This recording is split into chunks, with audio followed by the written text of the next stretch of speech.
आज चौधरी साहब होमवर्क नहीं करके आए हैं। नहीं, मैं पूरा होमवर्क करके आया हूं। बिल्कुल नहीं आए हैं। मैं आपको ये कह रहा हूँ, आप अमित शाह जी के झूठ में आ रहे हैं। Madam, I have come for an interview on your request. I have not come here to listen to your sermons. तो मोदी सरकार को पूरा राइट है कि वो नोटबंदी कर दे, वो 370 हटा दे, वो जेएनयू चला सकते हैं नहीं, वो जेएनयू की फीस बढ़ा दे। परमाणु आप विरोध कर आप ई इलेक्शन के लिए तैयार हैं? आपको इलेक्शन की चिंता है, मजदूरों की चिंता नहीं, गरीब की चिंता नहीं है। और दूसरी बात, आप ऐसे करिए, इसको आप एडिट करना चाहते हैं, इसको नहीं बिल्कुल बिल्कुल सकते हैं, बिल्कुल नहीं। अगर आपको डर लगा है एडिट कर। हमारे देश में मेन स्ट्रीम मीडिया की छवि गोदी मीडिया के रूप में उभरी है, क्योंकि एंकर सत्ता से सवाल करने की बजाय उनकी फेवर में खड़े दिखाई देते हैं। यही कारण है कि कई बार विपक्षी नेता एंकर को टोक देते हैं। आज हम कुछ वीडियोस दिखाएंगे जिनमें नेताओं ने अपने जवाब से एंकर को भी चुप करवा दिया हो। जी न्यूज पर दिल्ली इलेक्शन 2015 से पहले केजरीवाल का इंटरव्यू हुआ। इस इंटरव्यू में एंकर सुधीर चौधरी ने केजरीवाल के घर और गाड़ी ना लेने वाले बयान पर ज्यादा जोर दिया। इस पर केजरीवाल ने सुधीर को करारा जवाब दिया। अब मैं पलटीवाल वाले उस पे आ रहा हूँ कि आपको लोग पलटीवाल क्यों कहते हैं। इसलिए कहते हैं कि आपने कहा मैं मकान नहीं लूंगा, आपने मकान ले लिया। आपने कहा मैं गाड़ी नहीं लूंगा, गाड़ी ले ली। कौन सी गाड़ी? एक मिनट सरकारी आपके कैबिनेट के सारे मंत्रियों ने गाड़ी ली कि नहीं ली? एक मिनट सुनो। पहली चीज मैंने ये कब कहा था मकान नहीं लूंगा? आप अपने पुराने देख लीजिए, मेरे को सरकारी मकान नहीं चाहिए। एफिडेविट है मेरे पास, उसमें लिखा था बड़ा बंगला नहीं लूंगा, अगर जरूरत पड़ेगी तो सरकारी मकान लूंगा, उसमें लिखा हुआ है, मैं दिखा दूंगा। और झूठ बोलते हो आप लोग, ये बीजेपी वाले कहते हो और आप मान लेते हो। मुझे पूरा पता है चौधरी साहब पूरा होमवर्क करके आते हैं, आज नहीं करके आए। बिजनेस क्लास आपने कहा, मैं बिजनेस क्लास में कभी नहीं जाता। कब कहा? मैं आम आदमी हूँ। कब कहा मैंने बिजनेस क्लास में नहीं जाता? आपका बस चले ना, मेरे को सड़क पे बिठा दो। केजरीवाल ने कहा मैं रोटी नहीं खाऊंगा, केजरीवाल ने कहा मैं आलू की सब्जी नहीं खाऊंगा। आज चौधरी साहब होमवर्क नहीं करके आए हैं। नहीं, मैं पूरा होमवर्क करके आया हूं। बिल्कुल नहीं आए हैं। मैं आपको ये कह रहा हूँ, आप अमित शाह जी के झूठ में आ रहे हैं। नहीं सर, आप प्लीज थोड़ा सा अमित शाह जी की सारी बातें मत माना कीजिए, वो झूठ बोलते हैं। टाइम्स नाउ पर असुद्दीन ओवैसी का इंटरव्यू हुआ। इस इंटरव्यू में एंकर ने मुस्लिम औरतों को लेकर कुछ ओवैसी पर इल्जाम लगाए, जिससे ओवैसी भड़क उठे और एंकर को एक तरफा बताया।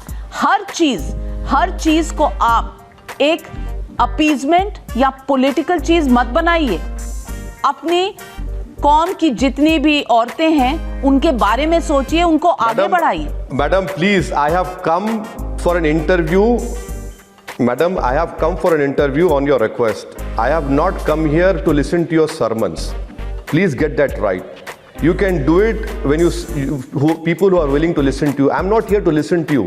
I'm here to answer your questions, and please stop sermonizing me. You know, that is why I'm saying your mohabbat is very selective, madam. I request you that I congratulate you for love for Muslim women. Please also show some empathy and compassion for those 24 lakh married women who are deserted by those husbands who, when filing nomination, say they are married but their wives don't live with them in the Delhi. JNU के मुद्दे को लेकर news 24 पर कन्हैया कुमार का interview हुआ। इस interview में पत्रकार रजिस्ट्रेशन को लेकर बार बार सवाल करने लगे। कन्हैया ने उन्हें फीस में हुई बढ़ोतरी पर ना सवाल करने पर टोका और सही मुद्दों को उठाने की बात कही। कि आप एग्जाम हुआ करेंगे सर, एग्जाम हुआ है, कुछ लोग दिए हैं ना? कहाँ दिए? व्हाट्सएप पे। सुनिए क्या बात? नहीं, सुनिए तो सही। व्हाट्सएप कुछ लोग देना चाहते थे व्हाट्सएप और आपने क्या किया? नहीं, एक मिनट, व्हाट्सएप पे एग्जाम लेंगे, सुनिए ना, व्हाट्सएप यूनिवर्सिटी चलाएंगे। आप क्या नहीं बोले, इसका जवाब दीजिए। आप क्या सेमेस्टर बढ़ा देंगे? क्लास हुआ है। मैं जेएनयू के, अभी आप पत्रकार की हैसियत। मैं नहीं हूँ, मैं जेएनयू के प्रेसिडेंट से। मैं पत्रकार हूँ। आप सच बात बोलिए। एग्जाम हुआ है, सुनिए, एग्जाम हुआ है। मेरा सवाल बताइए, एग्जाम हुआ है? पूछ लीजिए। एग्जाम नहीं हुआ, रजिस्ट्रेशन नहीं हुआ, व्यवस्था की गई है। आप सुनिए तो सही। रजिस्ट्रेशन पे सिर्फ बात कर रहे हैं। सुनिए, फीस कैसे बढ़ाई गई? देखिए कन्हैया, नहीं सुन पा रहे हैं आप सुन नहीं पा रहे हैं कन्हैया। तो मोदी सरकार को पूरा राइट है कि वो नोटबंदी कर दे, वो 370 हटा दे, वो जेएनयू चला सकते हैं, नहीं, वो जेएनयू की फीस बढ़ा दे। परमाणु आप विरोध कर सकते हो, ये अलग बात है, लेकिन आप दूसरे को फीस जमा करने से कैसे रोक सकते? पहली बात सर, अब फिर देखिए, हमको आप उस जगह नहीं फंसा पाएंगे क्योंकि हम रेगुलर पॉलिटिशियन नहीं हैं। इंडिया टुडे ने इलेक्शन से पहले मोदी जी का इंटरव्यू लिया। एंकर राहुल कंवल ने मोदी जी से उनकी पुरानी छवि को लेकर कुछ सवाल किए। अपने जवाब में मोदी जी ने एंकर को घेर लिया और सही पत्रकारिता करने को कहा। तो नरेंद्र मोदी का क्या इस बार रिस्पांस एकदम हम देखेंगे? क्या आप गारंटी लेते हैं कि दोबारा कभी नहीं ऐसा कुछ होगा? आप देश की सेवा करना चाहते हैं, वाकई ईमानदारी से मेहनत करना चाहते हैं, एक काम करोगे? मैं राहुल को पूछ रहा हूँ, बोलिए जी, आप एक काम कीजिए। 1984 के कम्युनल वायलेंस का रिपोर्ट भागलपुर के कम्युनल वायलेंस का रिपोर्ट, 1969 गुजरात के कम्युनल वायलेंस का रिपोर्ट, आपको जो ठीक लगे उस पैरामीटर से कंपैरिजन करिए, और उसमें अगर इन बाकी चारों से यहाँ अच्छी कामगिरी हुई है तो दुनिया को बताओगे, करिए इतना काम, और फिर कोई सवाल है मेरे पास आना। काम तो गुजरात में अच्छा चल रहा है। नहीं, यही वो उसी कम्युनल वायलेंस की बात करता हूँ। आप ये जो एक हाइपोथेटिकल सवाल मुझे पूछा कि फिर ऐसा होगा तो मोदी क्या करेगा, इम्पोर्टेंट सवाल। इम्पोर्टेंट तो आपके लिए हर चीज इम्पोर्टेंट होती है, वरना दिल्ली से यहाँ क्यों आते हैं आप? तो आपकी रोजी रोटी उस पर है, तो ये तो इम्पोर्टेंट ही है। मैं कोई आपके किसी सवाल को फालतू नहीं मानता हूँ। एबीपी न्यूज पर तेजस्वी यादव का इंटरव्यू हुआ। एंकर लगातार बिहार इलेक्शन पर ही सवाल करता रहा, जिस पर तेजस्वी ने एंकर को मजदूरों के मुद्दे पर और कोरोना पर बात करने को कहा। एंकर के एक सवाल बार बार पूछने पर तेजस्वी ने इसका मुंह तोड़ जवाब दिया। बिहार के चुनावों में क्या इस बार कोरोना का कहर रहेगा? क्या पूरा चुनाव इलेक्ट्रॉनिक वे में लड़ा जाएगा, जैसे हम और आप बात कर रहे हैं स्काइप के जरिए, डिजिटल वे में? हाँ, आप लोगों को तो जानकारी पहले मिल जाती है, इलेक्शन कमीशन को बाद में मिलती है। आप ई इलेक्शन के लिए तैयार हैं? आपको इलेक्शन की चिंता है, मजदूरों की चिंता नहीं, गरीब की चिंता नहीं है। चुनाव आयोग, आप चाहेंगे कि चुनाव टल जाए आगे या हो समय पर? हम क्या बताएं, अभी हमारे सामने हम चुनाव देखेंगे कि हम लोगों को जिंदगी बचाने में लगेंगे, उनको भूख मिटाने में लगेंगे। जनता के सामने तस्वीर साफ सामने लेकर आना। आप कह दीजिए, मौका है आपके पास, आप कह दीजिए कि आप चुनाव नहीं लड़ेंगे इस बार। आप कह दीजिए आप जनता की सेवा करेंगे, आप एनजीओ खोल रहे हैं, आप चुनाव नहीं लड़ेंगे। बोल दीजिए आज आप, बोल दीजिए आज आप, बोल दीजिए आज आप, बोल दीजिए तेजस्वी, आप बोल दीजिए आप चुनाव नहीं लड़ेंगे। बोल दीजिए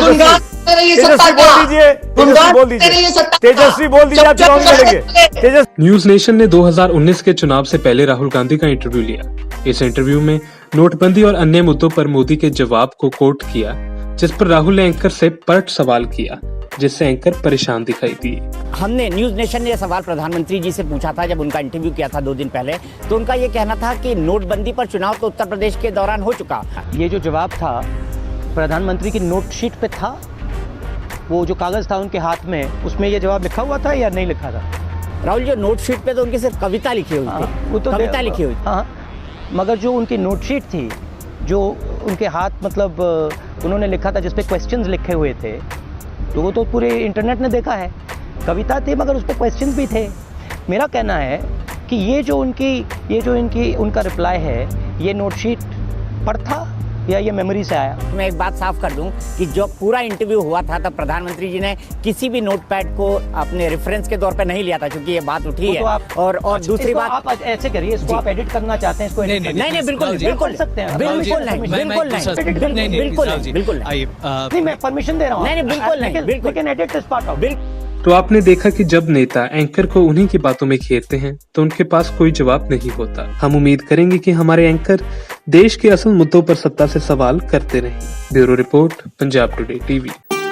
If you like our channel, please subscribe, and to get notifications about news, please click the bell icon.